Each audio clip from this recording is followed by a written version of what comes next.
Good morning friends. तर मी ना आज माझा सकाळचा छोटासा रुटीन मी तुमच्यासोबत शेअर करते. सकाळ झाली की घरातली कामं तर आपली रोजची सुरूच असतात आणि त्यात अंकितचा अभ्याससुद्धा चालू असतो. आज सकाळी अंकित अभ्यासाला बसला होता. त्याचा अभ्यास सुरू असताना मी विचार केला, चला आधी बेडवरचा सगळा पसारा आवरून घेऊया. त्यामुळे एक बेड त्याला म्हणजे मी सगळं आवरून वगैरे मी त्याला अभ्यासाला दिला. त्याला म्हटलं, तू इथे अभ्यास करत बस, मी तोपर्यंत मी दुसरा बेड आवरून घेते. आणि सकाळी उठल्यावर सगळ्यात आधी ना बेड आवरला की मनालासुद्धा छान वाटतं. रात्री झोपताना आपण त्या वस्तू कितीही सगळ्या जागच्या जागी कशाही ठेवू, पण सकाळी उठल्यावर असं वाटतं की हे सगळं आपणच केलं आहे का. पण काही असो, घर आवरायला घेतलं ना, घर आवरायला सुरुवात केली ना आपण, की एक एक काम करत ना सगळं घर नीट हळूहळू होत जाते.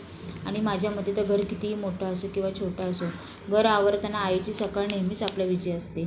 एवढा तो पसारा काढतो ना सकाळचा किंवा रात्रीचा पण, म्हणजे सारखं काढतो. त्याच्या बॅगा म्हणजे ज्या बुक्स वगैरे त्याच्या बाहेर आहेत ना, त्या सगळ्या तो खेळायला घेतो. जी क्लासची बॅग वगैरे, जुन्या बॅग्स वगैरे स्कूलच्या, त्या सगळ्या तो घेतो.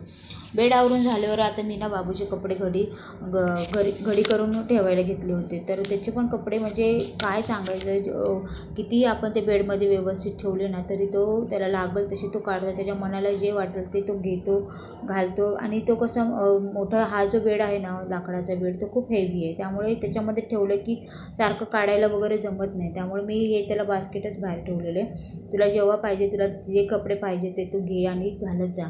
त्याला तर क्लासला वगैरे जाताना पण व्हाईट हे जॅकेट आहे ना, ते त्याला खूप आवडतं. त्यामुळे त्याला मी म्हटलं की घालून जा, तुला जसं पाहिजे तसं. कारण की काय करायचं ना, लहान मुलांचे कपडे ठेवून नंतर त्यांना येतच नाहीत ती. त्यामुळे मग असं नंतर असं वाटतं की अरे बापरे, आपण हे कपडे त्यांना वापरलेच नाही, असेच नवीन कोरेचे कोरे आहेत असं. त्यामुळे मी ना त्याला जे जे कपडे आवडतात ते मी सगळे त्याला वापरायला देते. कारण की नंतर त्यांचं यूजच नाही होत ना, कारण की परत येत नाही, त्यांना लहान पडतात. त्यामुळे मग माझे सगळे कपडे वगैरे आवरून झाल्यानंतर मी बघत होते अजून काही ठेवायचे का वगैरे. तर त्याचे सगळे कपड्यांच्या घड्या वगैरे मी घातले होते त्याच्या.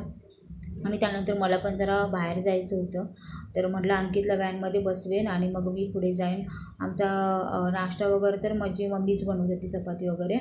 आणि मी त्यावर बाकीचं सगळं आवरून घेत होती. मग अंकितचा डबा वगैरे, टिफिन वगैरे भरून झाल्यानंतर मी पण निघाले बाहेर जायला. आणि त्याची स्कूलमध्ये जाताना मी रोज त्याची बॅग चेक करते. तर बॅग चेक केल्यानंतर ना म्हणजे त्याला कोणत्या बुक्स हव्या त्या वगैरे मला सगळ्या द्याव्या लागतात. आणि त्याचा कंपास बॉक्स मी नेहमी त्याचा चेक करत असे. तर इथे तुम्ही बघू शकता, ह्याच्या कंपास बॉक्समध्ये बघा किती एवढ्या भरमसाठ पेन्सिल्सचं घेऊन जात आहे.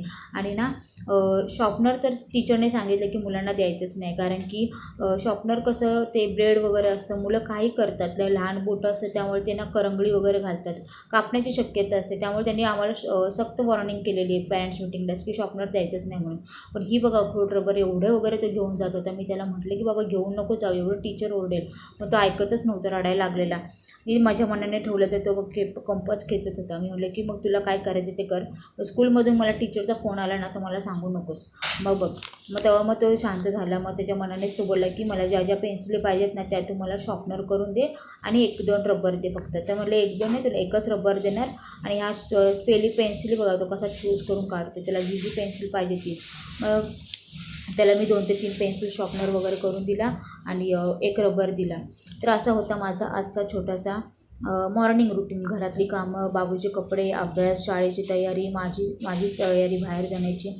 पुन्हा माझी सकाळ अशाच छोट्या छोट्या कामामध्येच जाते. तर आणि तुमची पण सकाळची लगबग कशी असते हे मला नक्की सांगा कमेंटमध्ये. थँक्यू.